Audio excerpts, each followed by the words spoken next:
Ciao a tutti e ben ritrovati a una nuova video lezione. Oggi vorrei proporvi 6 consigli di cui non potete fare a meno per dipingere ad acquerello. Questi consigli nascono dalla mia esperienza come insegnante in tanti anni di didattica nell'ambito del disegno e della pittura.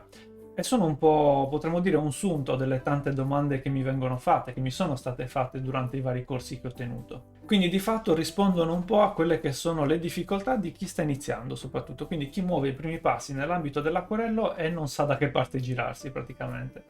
Ma anche da chi magari dipinge da un po' di tempo e ancora non ha risolto tutti i quesiti che nascono quando si dipinge ad acquerello. Ma iniziamo subito col primo consiglio, ovvero usare la giusta quantità di acqua.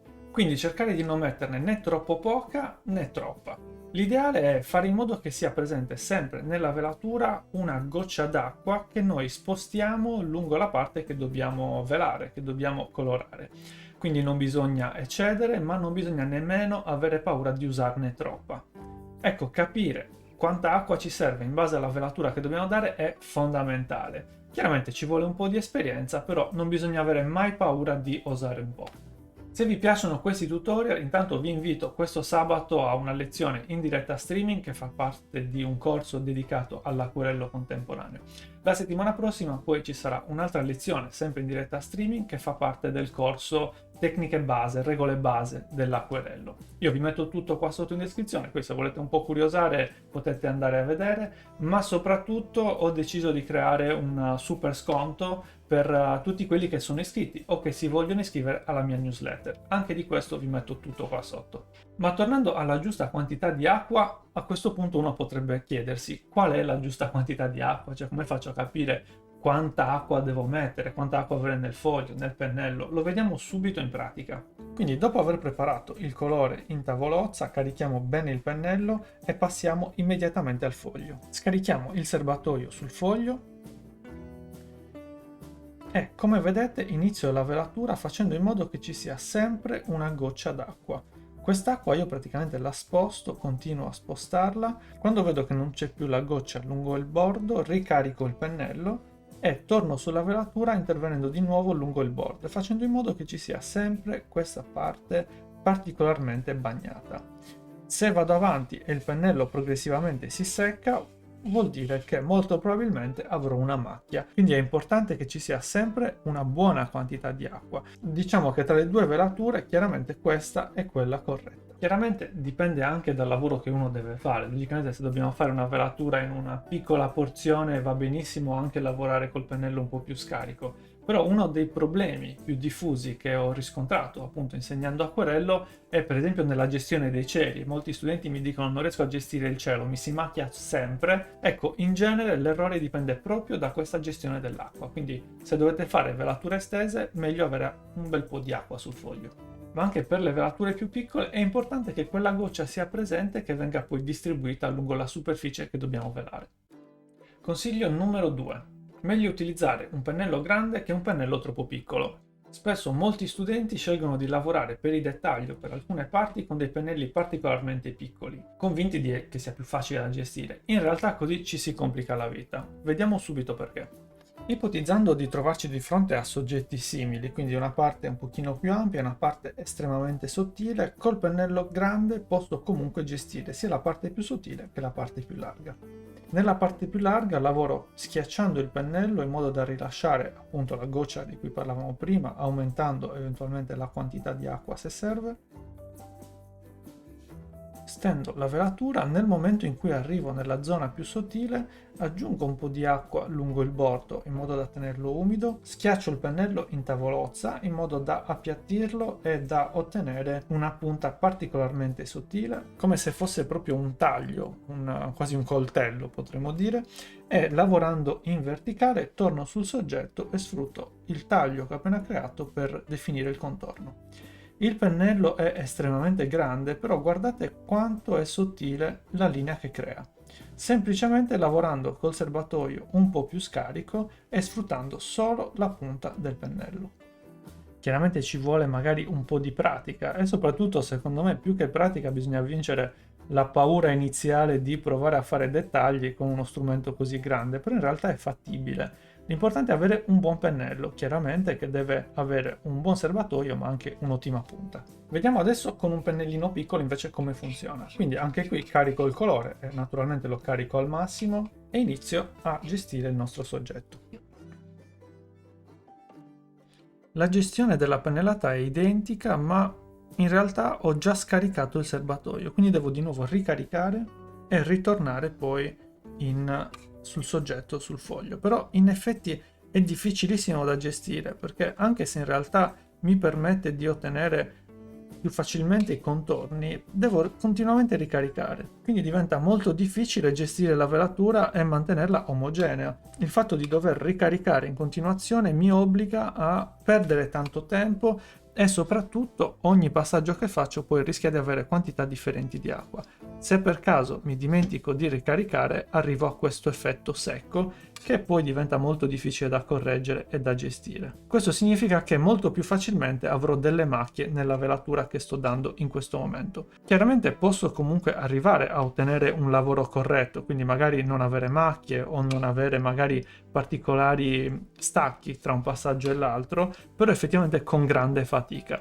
Quindi in genere quando una persona inizia è portata a scegliere un pennello piccolo convinta di facilitarsi la vita, in realtà il pennello piccolo ci obbliga a correre molto di più, quindi crea un po' più di ansia da prestazione e nell'acquarello insomma potrebbe essere un problema. Quindi se dovete scegliere tra due pennelli e state iniziando soprattutto, meglio scegliere il pennello grande. Voi direte, ma si possono usare tutti e due? Sì, in teoria si può usare quello più grande per fare le velature più estese, quello più piccolo per fare i dettagli, ma in linea di massima l'ideale sarebbe lavorare soprattutto col pennello grande e poi magari per gli ultimissimi dettagli lavorare con quello più piccolo. Consiglio numero 3, usare la carta giusta. Sì, perché spesso molti eseguono correttamente i vari passaggi dell'acquerello, della tecnica che stanno gestendo, però sbagliando carta poi in realtà rovinano il proprio dipinto. Vediamo in pratica che cosa succede quando sbagliamo la carta. Stendo la velatura prima sul foglio d'acquerello, quindi parliamo di un foglio 100% cotone, un foglio fatto apposta per assorbire l'acqua e soprattutto fatto apposta per reggere a più velature, il che significa che questa velatura può asciugare e una volta asciutta io posso tornarci sopra, posso di nuovo farla asciugare e posso continuare a lavorare sopra per stratificazioni di colore. Quindi questa è una carta molto resistente che permette di lavorare con tantissima acqua, che ci permette anche di sfregare abbondantemente col pennello o comunque di intervenire appunto più volte. Proviamo a dare la stessa identica velatura a un foglio non da acquerello, quindi un foglio in cellulosa. La prima cosa che vediamo è una distribuzione non omogenea del colore, quindi il colore si sedimenta lungo i bordi, la carta asciuga immediatamente, sta già asciugando e addirittura ci restituisce delle pennellate in base al tipo di movimento che abbiamo fatto. Ma soprattutto la carta non da acquerello tiene male il colore, cioè tende a far perdere di intensità la velatura e in asciugatura crea tutte queste macchie qui. Il problema più grosso poi è che se noi ci ritorniamo per una seconda velatura comincia a rovinarsi, quindi cominciano a crearsi questi pallini che di fatto sono pezzi di carta che si sta rovinando, si sta sfaldando. Ora io qui ho voluto un po' estremizzare perché il secondo foglio era una carta da disegno, però non pensiate che sia così scontata la cosa. Alcune volte a lezione è venuto qualche studente che mi ha portato i lavori e gli esercizi fatti a casa in autonomia e mi ha detto mi è uscito tutto macchiato e non ho capito perché. Guardiamo insieme l'esercizio e l'aveva eseguito su carta da stampante, nonostante la prima lezione abbia comunque specificato che esistono carte da disegno e carte da acquerello. Però comunque la cosa importante è che se vogliamo lavorare con la massima serenità e soprattutto con una carta che veramente supporti tutti i vari passaggi che vogliamo fare, è importante che la carta sia prima di tutto carta da acquerello.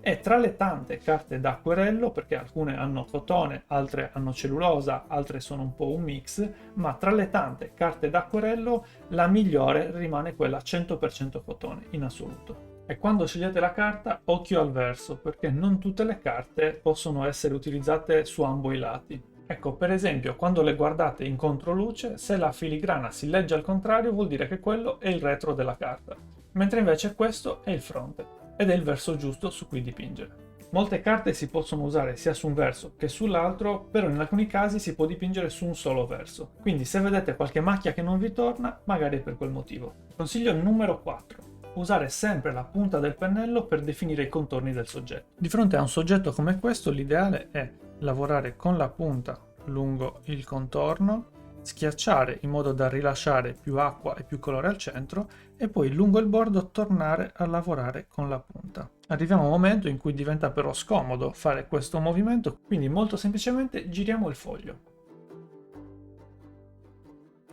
e riprendiamo lo stesso identico movimento di prima e ogni volta che serve giro il foglio per assecondarlo. Quando poi arriviamo alle parti più sottili, semplicemente lavoriamo come abbiamo visto prima per la ciliegia. Quindi schiacciamo il pennello in tavolozza fino a ottenere una punta a taglio quasi affilata e riprendiamo a lavorare lungo i bordi.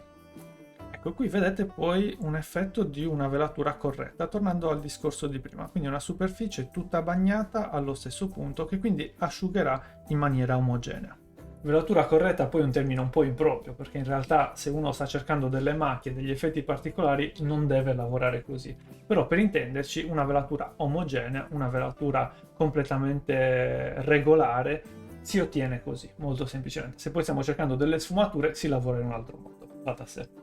Consiglio numero 5. Preparare sempre prima i colori. Sì, perché molto spesso uno degli errori più diffusi quando si inizia è proprio quello di prendere il colore puro o dal tubetto o dal godè e metterlo direttamente sul foglio. Il colore va preparato prima con l'acqua, in base al tipo di intensità che vogliamo ottenere. Per esempio, il modo corretto per gestire una velatura è quello di aggiungere acqua in tavolozza se abbiamo un colore già pronto, oppure se lo stiamo creando da zero, chiaramente aggiungiamo prima acqua pulita, poi nella vaschetta aggiungiamo anche colore. Logicamente più colore mettiamo, più la velatura risulterà corposa, densa e anche colorata. Tanto non siate timidi con l'acqua anche nella vaschetta. Come vedete io uso sempre parecchia acqua, al massimo si seccano e poi possiamo riscioglierle in un secondo momento. Quindi questo sarebbe l'effetto di una velatura omogenea, mentre invece la gestione direttamente del colore puro è più complicata, prima di tutto perché il colore, non avendo acqua, non riesce a ridarci la stessa intensità su tutto, risulta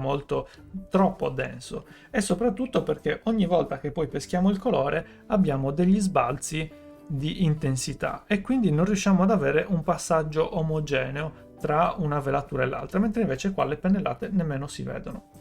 Anche qui è relativo, nel senso che se noi stiamo cercando un colore particolarmente denso, logicamente lo prenderemo magari non dalla vaschetta, non dal tubetto, però comunque molto molto deciso. Di base però, per avere una velatura facilmente controllabile è sempre meglio prepararla prima.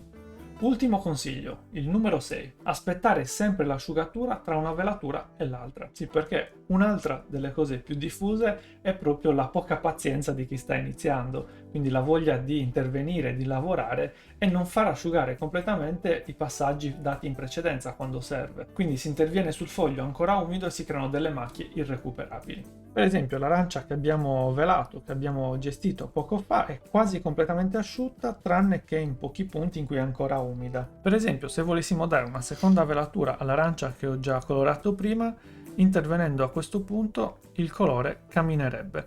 Questo perché è umida la velatura data in precedenza, non è completamente asciutta e quindi la nuova velatura che ha più acqua spinge sulla prima e crea una macchia a ventaglio, esattamente come questa.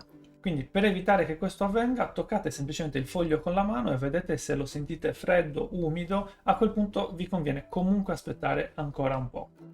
Prima di salutarvi vi ricordo che se volete unirvi al corso di acquerello contemporaneo e di regole base dell'acquerello vi metto qua sotto tutte le informazioni. E per chi è iscritto alla newsletter c'è il super sconto del 40%.